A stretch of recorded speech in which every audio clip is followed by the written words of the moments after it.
Bonjour à toutes et à tous, j'espère que vous allez bien. Ça fait longtemps qu'on ne s'est pas retrouvé sur ma chaîne et aujourd'hui je reviens en force avec un nouvel objectif, c'est de mettre le système des enveloppes en place dans ma gestion du budget.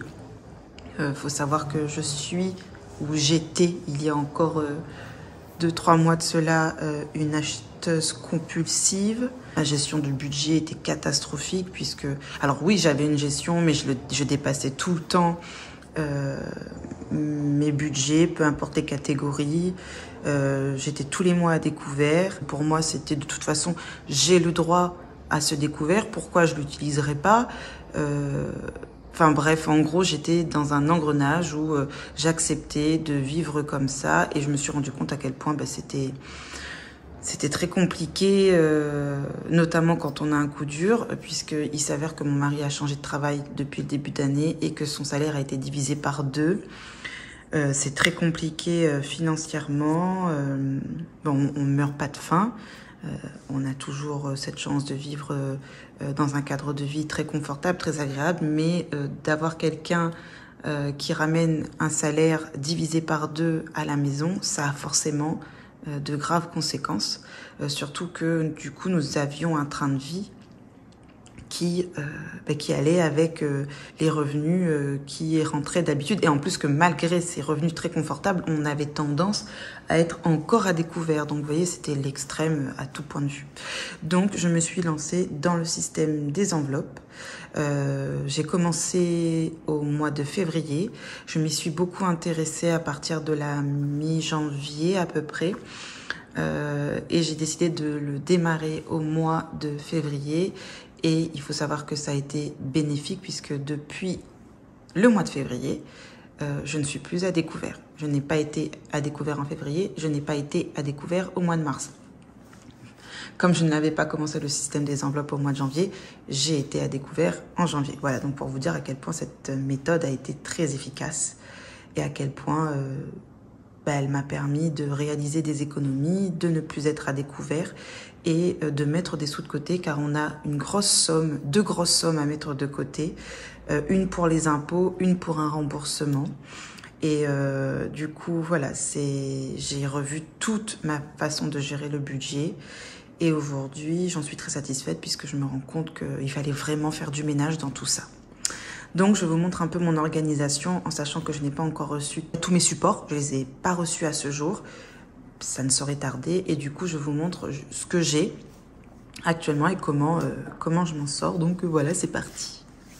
Alors, il faut savoir que j'ai voulu donc entreprendre cette démarche pour mettre des sous de côté réellement parce qu'il faut vraiment que je puisse mettre ces 2 sommes de côté, 2 sommes qui sont conséquentes puisque c'est 2 fois 3 000 €.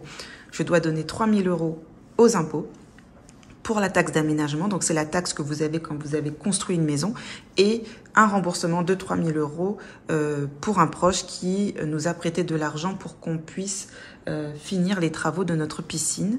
Il faut savoir que quand on a construit, on avait tout budgétisé, mais il y a des aléas dans une construction et c'est bête, mais nous étions à 3 000 € près et du coup voilà, il a fallu ces 3 000 € pour pouvoir finir les travaux de notre piscine puisque cette somme que l'on avait à la base est partie dans autre chose, hein, toujours concernant la construction. Vous allez, enfin, pour ceux qui ont construit ou qui vont entreprendre une construction, faut savoir que voilà, ceux qui l'ont déjà fait le savent, il y a toujours des aléas, même si on budgétise tout, il y a toujours des choses qu'on n'a pas prévues et même si on croit qu'on a tout prévu, non. Il y a toujours un truc qui vous tombe dessus. Et nous, c'était le cas. Rien de grave. Franchement, nous sommes très chanceux. La maison a été construite dans les temps. On n'a pas, jusqu'à ce jour, ça fait bientôt 1 an qu'on y habite. Nous n'avons pas de mauvaises surprises. Il y a des choses que nous n'avons pas encore terminées, par exemple. Mais, de manière générale, là où nous en sommes aujourd'hui, après presque 1 an dans cette maison, nous en sommes très, très, très contents et nous considérons que nous avons énormément de chance de vivre dans un aussi beau cadre de vie. Enfin, voilà. Bref, je parle beaucoup. Déjà, concernant donc les objectifs, où est-ce que j'en suis? je vais vous montrer ça tout de suite. Donc, taxe d'aménagement, je dois mettre de côté 3 000 €. Et donc, comme vous le voyez ici, j'en suis à 1 200. Donc, 1 200 € que j'ai mis de côté depuis le mois de janvier, malgré le fait que mon mari ait perdu énormément de salaire. Franchement, énormément en revenus. Enfin bref, j'ai pas envie de m'étaler plus là-dessus. Mais du coup, voyons voir ce que j'ai réussi à faire depuis ces 3 mois de méthode. Noël, bon bah, rien du tout hein, pour l'instant. Mais j'ai un budget de 900 € pour Noël. Ensuite, au niveau du fonds de secours, pour l'instant, j'ai rien. Mais j'aimerais vraiment mettre 5 000 € de côté. Si un jour on a un coup dur, je voudrais avoir 5 000 € de côté. Ça serait un objectif. Franchement, c'est quelque chose que... Vraiment, ça serait une sécurité. En gros, si demain, moi ou mon mari, on perd notre job pendant 3 mois, on pourra se dire, on peut manger, on peut payer nos dettes, on peut payer nos crédits, on peut payer nos courses. Et c'est ce qu'il nous faut pour vivre pendant 3 mois. Bon, bien entendu, du coup, c'est sans shopping, sans loisirs, sans resto, sans rien. Vraiment pour payer les charges fixes, la bouffe, et les crédits, que ce soit pré-IMO, la voiture, etc. Ensuite, pour mes enfants, donc j'ai réussi, j'ai commencé au mois de janvier, j'ai réussi à mettre 180 € de côté pour ma fille et 180 € de côté pour mon fils. Je leur ai ouvert tous les deux un compte livret et un compte bancaire sur Boursorama Banque. Et du coup, depuis le mois de janvier, j'ai pu épargner pour eux 180 €. Depuis le mois de février, non, pour eux, c'était janvier, je crois. Ouais, pour eux, ça a démarré en janvier. Oups, pardon, excusez-moi. Voilà. J'ai envie de faire le défi des 100 enveloppes, mais j'ai pas commencé parce que je suis pas fan des défis. Alors déjà les gars, j'essaye de ne plus être à découvert. Avec le peu d'argent qui rentre, j'essaie de mettre des sous de côté pour atteindre nos objectifs. Donc les défis, on verra ça plus tard. Mais s'il y en a un que j'aimerais bien faire, il y en a deux même, c'est le défi des 5 € et le défi des 100 enveloppes. Et encore, j'ai fait à ma sauce, hein, parce que le vrai défi des 100 enveloppes, vous récupérez normalement 5 050 €. C'est pas le cas, moi je vise pas à 5 050 €. Ou alors j'aurais pu faire le défi des 100 enveloppes pour avoir mon fonds d'urgence. Voilà.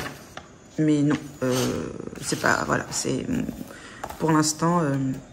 je réfléchis encore, j'aurai deux solutions, soit ça nous paierait des vacances, soit ça nous paierait autre chose. Je ne sais pas encore, mais du coup, je ne l'ai pas encore commencé puisque j'ai d'autres priorités. Ensuite, ici, donc c'est l'objectif de rembourser mon proche. Pareil, je dois lui rembourser 3 000 €. J'ai encore rien commencé, enfin, j'ai pas commencé à remplir parce que du coup, tout part. La priorité, c'est de boucler d'abord les impôts.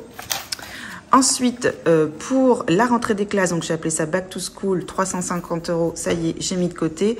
Amazon Prime, ça sera prélevé au mois d'août, ça y est, j'ai mis de côté. Là, j'ai Disney+, où je dois remplir la jarre, j'ai encore rien mis, mais c'est pour mars l'année prochaine. Donc, du coup, on a le temps. Donc, il y a quelques petits trucs qui sont remplis et du coup, j'en suis très contente. Mais pour moi, ça va pas assez vite. Enfin, bref. Alors, qu'est-ce que j'ai comme outil ? J'ai cet agenda qui est très bien, franchement, il est top. Et du coup, j'ai fabriqué les enveloppes que vous voyez là avec ma plastifieuse. Voilà. Donc là, c'est mon enveloppe alimentation, j'ai une enveloppe anniversaire, j'ai une enveloppe santé, j'ai une enveloppe habits, j'ai une enveloppe resto loisirs extra, j'ai une enveloppe d'hiver, une enveloppe défi 5 €, une enveloppe Emily, une enveloppe Larry. Voilà, et ici, donc vous avez, donc ça c'est des faux billets, vous allez voir pourquoi j'ai des faux billets, voilà.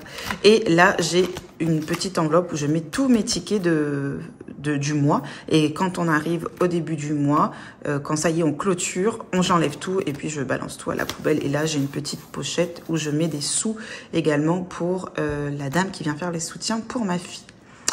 Donc voilà, ça c'est ce que je ramène avec moi, mais là pour mon anniversaire avec une copine, je vais avoir un filofax, un tout petit format A7 que je vais pouvoir emmener partout avec moi dans mon sac à main. En tout cas, celui-là je l'emmène aussi, mais c'est moins pratique parce qu'il est très gros, c'est du format A6.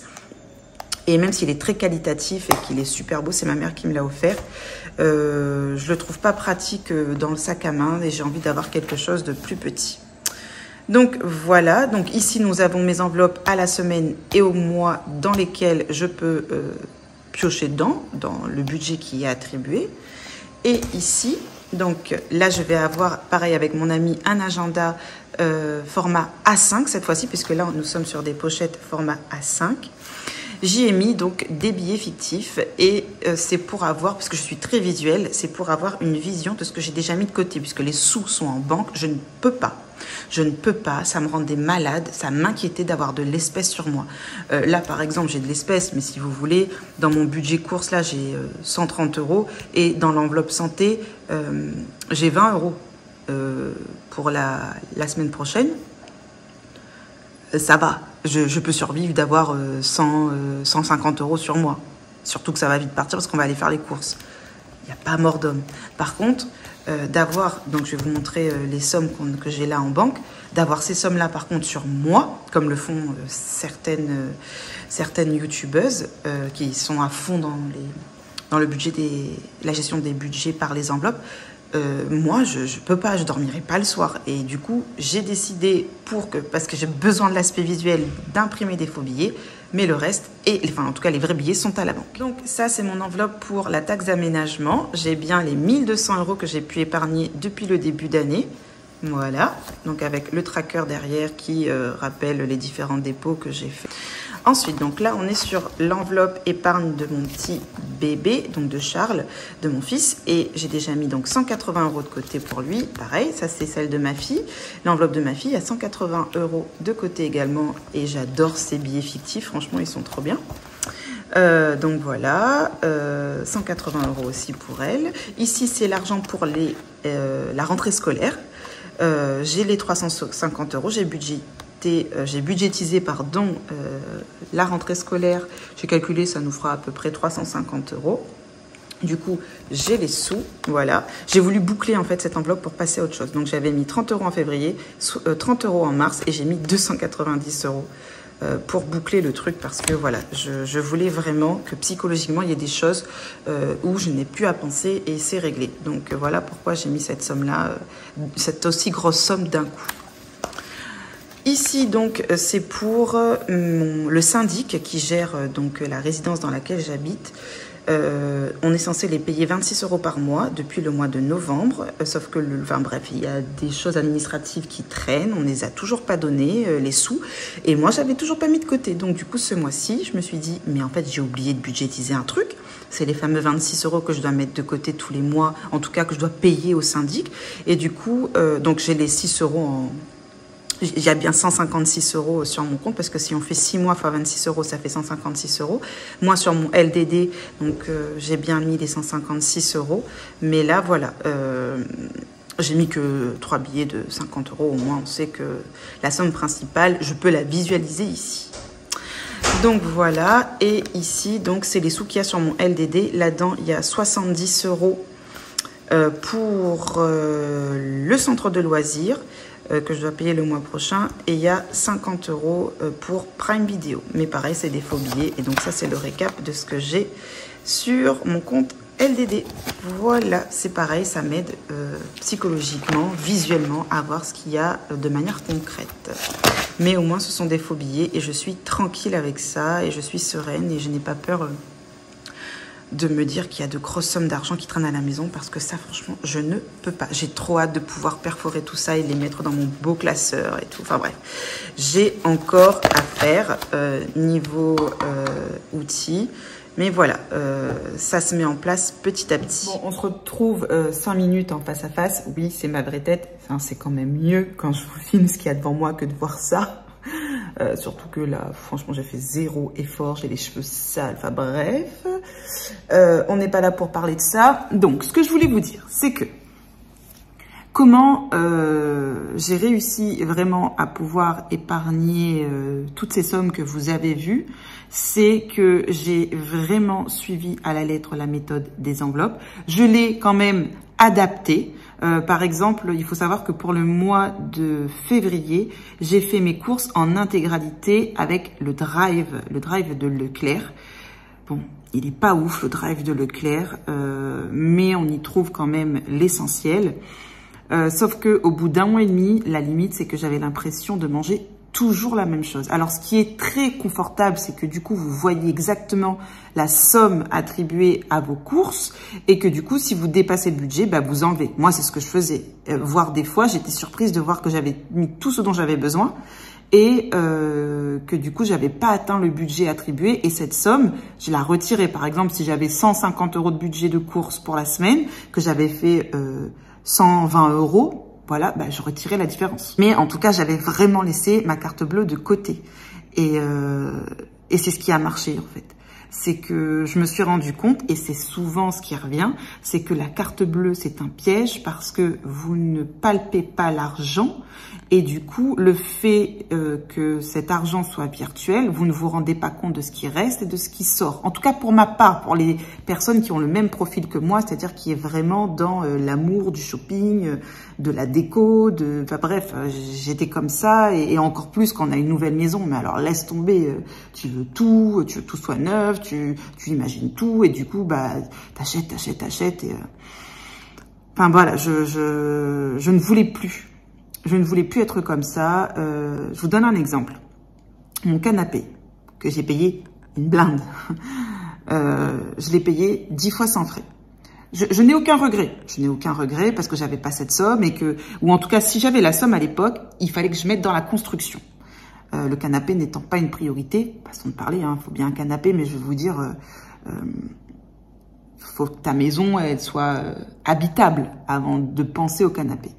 Mais moi, voilà, j'ai eu un coup de cœur pour un canapé, je voulais changer de canapé, etc. Enfin bref, du coup, la solution de facilité que j'ai eue à l'époque, c'était de faire un 10 fois sans frais.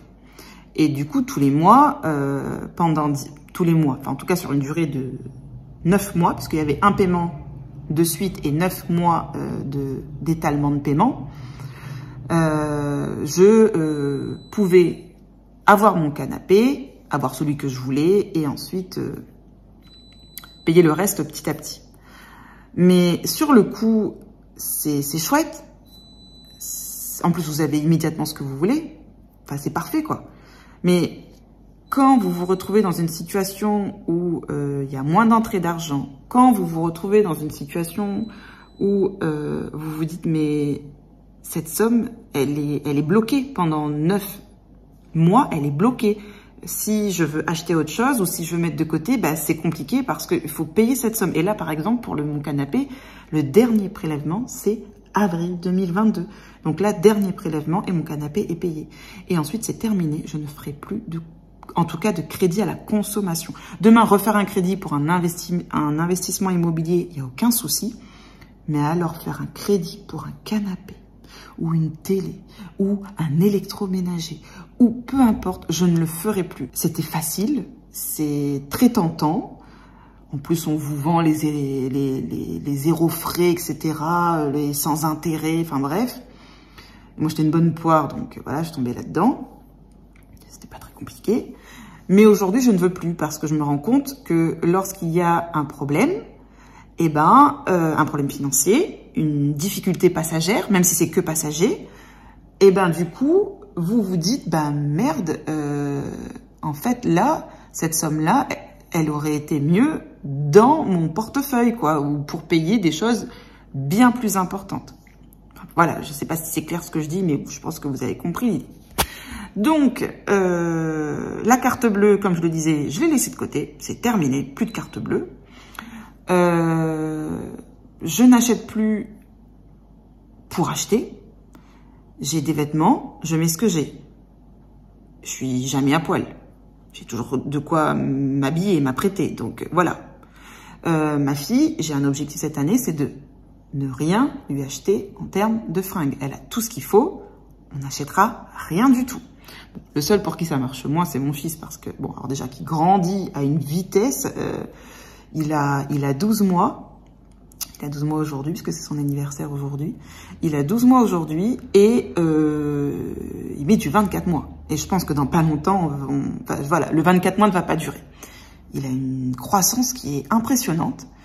Ma fille n'a pas du tout eu la même évolution. À 12 mois, elle mettait du 12 mois. À 18 mois, elle mettait du 18 mois. Mon fils, ce n'est pas le cas. Donc pour lui, je vais m'adapter et je vais le budgétiser.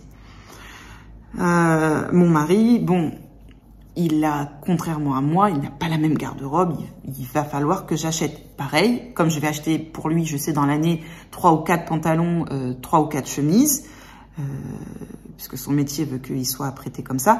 Du coup, je vais le budgétiser. Je sais plus ou moins la somme qu'il me faut pour 4 pantalons ou 4 chemises. Donc voilà, il y a possibilité d'acheter sans se dire, bon, bah, je suis à moins 100, qu'est-ce que je fais? Avant, je vous aurais dit, bah, je suis à moins 100 €, il a besoin de 2 pantalons, 2 chemises, c'est pas grave. C'est pas grave puisque j'ai le droit à un découvert. Enfin, vous voyez, je fonctionnais comme ça et c'était grave. Et puis, je sais pas, c'était banal pour moi de vivre comme ça, c'est dingue. Voilà, je reviens sur cet aspect visuel. Pour moi, c'est très important. Vous voyez, ces billets qui sont... c'est des faux billets. Je les ai imprimés, j'ai fait mon petit collage, voilà. La meuf, elle a fait 2 petits DIY, elle est contente. Eh ben, c'est hyper important pour moi de les avoir visuellement. Parce que je suis satisfaite de voir la somme réelle que j'ai mis de côté. Quand c'est sur mon compte, oui, je vois la somme, puisque c'est écrit sur l'écran de l'ordinateur, sur mon compte en ligne, top. Mais le fait d'avoir la somme sous les yeux, même si c'est sous forme de faux billets, ça me rassure énormément, ça me satisfait, ça me permet d'avoir quelque chose de concret. Je pense qu'en fait, sans m'en rendre compte, que j'étais très visuelle. Et c'est ce qui m'a plu dans cette méthode. Quand je voyais les nanas américaines, canadiennes, australiennes, françaises compter leurs billets, oh, mais j'étais en kiff pour elles. Je me disais, mais comment elles doivent kiffer d'être en train de compter leurs billets, là. Ça doit être hyper satisfaisant. Et c'est comme ça que ça m'a donné envie de m'y mettre. Je me dis, mais moi aussi, je veux compter des billets. Sauf que, voilà, contrairement à beaucoup d'entre elles qui acceptent d'avoir des grosses sommes d'argent chez elles, moi, je ne peux pas. Alors, c'était vraiment, voilà, c'est l'un des gros inconvénients pour moi de cette méthode, c'est d'avoir cette somme d'argent, ces sommes d'argent à votre domicile. C'est trop risqué. Pour moi, c'est tenter le diable. Non. Moi, un mec qui va venir chez moi, je dis un mec, une personne, voilà, pas forcément un mec, mais une personne va venir chez moi pour me cambrioler, elle va dire, oh putain, il y a des billets de 500 €, ouais, bah, écoute, au pire, ta fille, elle pourra jouer à la marchande avec ça, mais elle pourra pas plus, quoi. C'est des faux billets. J'y trouve satisfaction et je ne me mets pas en danger, je ne mets pas ma maison en danger parce que je n'expose pas des vrais billets à l'écran, parce que je me suis dit, si j'en parle avec vous, le fait que j'ai mis en place cette méthode, je ne peux pas, je peux pas exposer le fait qu'il y ait des milliers d'euros chez moi, c'est pas possible. Vous savez ce que je faisais? Ça me stressait tellement que je ramenais tous mes billets avec moi. Je ne voulais pas laisser cet argent chez moi. Et quand j'ai commencé à me dire, mais même sur toi, c'est dangereux, même si personne ne sait que tu as cette somme dans ton sac à main, c'est dangereux en fait d'avoir cette somme sur toi. Enfin, en tout cas, trouve une solution, mais c'est plus possible. Et quand j'ai vu les nanas qui avaient les billets, les faux billets, là, je me suis dit, mais c'est génialissime ce truc. Du coup, j'ai tapé sur Google, faux billets à imprimer. Alors, ils te font un blabla, c'est interdit, des nanas. Oui, c'est interdit, mais bon, je vais pas payer avec ça. Puis ça se voit que c'est des faux, quoi. Si quelqu'un se trompe, c'est que il y a un souci. Ou si quelqu'un ose payer avec ça, c'est qu'il y a un problème. Non. Enfin, voilà. Et puis, c'est pour moi, c'est pas pour ma fille, c'est pas...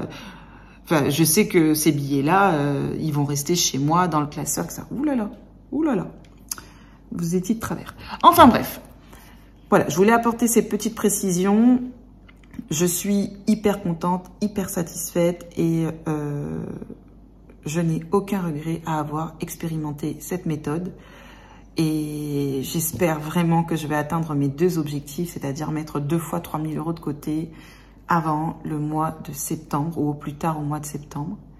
La taxe d'aménagement, je vais devoir la payer dans ces eaux-là, juillet, août. Et les sous que je dois rembourser à mon proche, là, j'espère pouvoir le faire également très rapidement, enfin dans la foulée, quoi. La priorité, c'est les impôts et ensuite, c'est de rembourser mon oncle qui nous a prêté 3 000 €. Voilà. En tout cas, j'espère que cette vidéo vous aura plu. Elle sera très longue, mais j'avais envie de partager tout ça avec vous. Puis, je pense que si ça vous a pas plu, entre-temps, vous êtes loin, déjà loin, parti. Voilà. À bientôt, voilà. Quand je ne sais pas, quand je pourrai. Et n'hésitez pas à me dire en commentaire ou sur Instagram si vous connaissez cette méthode, si vous-même vous la pratiquez et comment, sinon vous avez l'habitude de gérer votre budget. Bon, on va se laisser. J'ai du mal. Je sais pas pourquoi j'ai du mal. Bon, à bientôt. Ciao!